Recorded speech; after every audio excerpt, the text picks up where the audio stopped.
Vista do alto, a Ilha Anchieta parece feita para cartões postais. Água clara, mata fechada e praias cercam as ruínas de um presídio.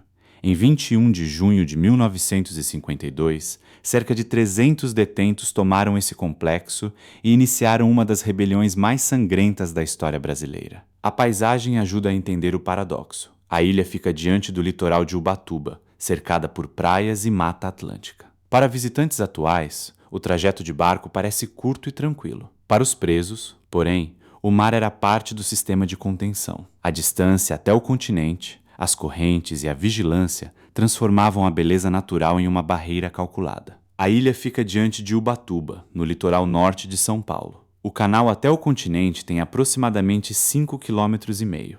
Para o estado, o mar funcionava como muralha. O centro correcional havia sido inaugurado no início do século XX e, em diferentes períodos, recebeu presos comuns e presos políticos. A ilha foi usada em diferentes momentos como colônia correcional e presídio. Seu nome anterior, Ilha dos Porcos, foi alterado na década de 1930. Ali conviviam condenados por crimes diferentes, presos considerados perigosos e homens enviados por decisões administrativas. A mistura de perfis, a disciplina rígida e a precariedade alimentavam tensões que não apareceram de repente em junho de 1952. O isolamento escondia problemas conhecidos: superlotação, maus tratos, alimentação precária e tensão constante entre presos e guardas. As oficinas, cozinhas e áreas de trabalho exigiam que parte dos detentos circulasse fora das celas. Era justamente essa rotina que tornava possível observar armas, turnos e pontos vulneráveis. Pesquisas históricas mostram que a rebelião deve ser vista dentro da política penitenciária paulista daquele período. O isolamento não eliminava conflitos, apenas os escondia do continente. Relações entre presos, guardas e administração definiam acesso a trabalho,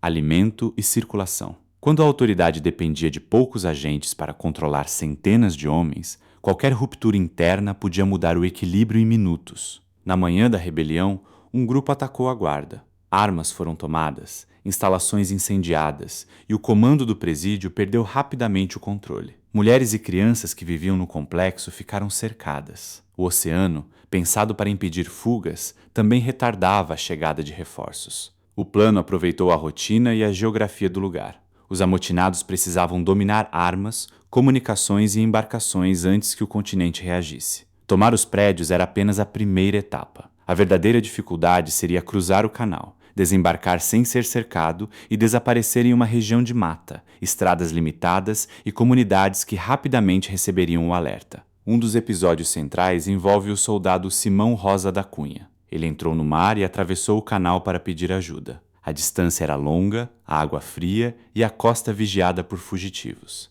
A travessia se tornou símbolo da reação ao motim e, décadas depois, passou a ser lembrada por uma prova de natação. Durante o levante, confrontos ocorreram dentro da colônia e nas áreas próximas. Guardas e funcionários foram atacados e grupos de presos tentaram alcançar barcos. A situação não seguiu um comando único durante todo o tempo. Parte dos homens queria fugir imediatamente. Outros buscavam armas, alimentos ou acertos pessoais. Essa fragmentação ajudou a transformar a rebelião em uma sequência desordenada de violência. Quando o alerta chegou ao continente, embarcações e forças policiais cercaram a região. Alguns presos tentaram fugir em canoas, outros alcançaram a mata ou buscaram desembarcar no litoral. A retomada não foi um único confronto. Ela se estendeu por buscas, perseguições e choques em diferentes pontos da ilha e do continente. A reação mobilizou forças policiais e militares no litoral norte. Estradas, trilhas e pontos de desembarque foram vigiados. A mata, que parecia oferecer proteção, também dificultava orientação e abastecimento. Muitos fugitivos foram capturados exaustos ou com fome. Outros morreram durante confrontos. Os números variam conforme a fonte, razão pela qual um documentário responsável deve explicar a incerteza em vez de fingir precisão absoluta. A Fundação Florestal de São Paulo registra mais de 100 mortos, entre presos, civis e militares. Outras reconstituições apresentam números diferentes, reflexo de documentos incompletos e da violência dispersa pela região. O que não muda é a escala. A rebelião destruiu a ideia de que o isolamento marítimo bastava para controlar o presídio. Para moradores e famílias de funcionários, a rebelião não foi uma história distante. Havia casas, crianças e trabalhadores civis na ilha. O colapso da segurança atingiu uma pequena comunidade que dependia do presídio para viver.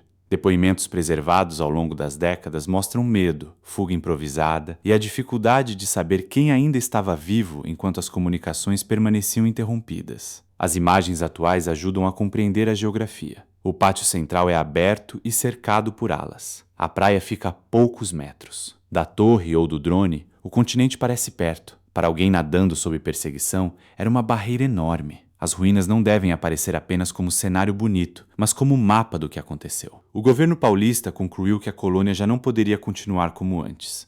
O presídio foi desativado alguns anos depois, e o sistema penitenciário buscou outras unidades e modelos de custódia. A rebelião se tornou referência para debates sobre superlotação, isolamento e administração prisional. Ela mostrou que distância geográfica não substitui condições institucionais capazes de prevenir violência. O presídio foi fechado em 1955, 3 anos depois. Em 1977, o governo paulista criou o Parque Estadual da Ilha Anchieta. A área passou a proteger ecossistemas costeiros e receber visitantes. A mudança de função não apagou as celas, paredes e fundações que ainda marcam a paisagem. Décadas mais tarde, a ilha passou a integrar um parque estadual. A vegetação avançou sobre muros, oficinas e alojamentos. Algumas paredes permanecem de pé, outras são apenas fundações. O visitante atravessa as ruínas em poucos minutos, mas cada espaço fazia parte de uma rotina: pátio, cela, administração, cozinha e área de trabalho. Mostrar essa organização ajuda a história a deixar de ser abstrata. A ilha hoje reúne 2 histórias ao mesmo tempo. Uma é a do parque, das trilhas e das praias. A outra é a de um sistema prisional violento que terminou em sangue. O contraste não precisa de uma abertura de televisão nem de uma vinheta de programa.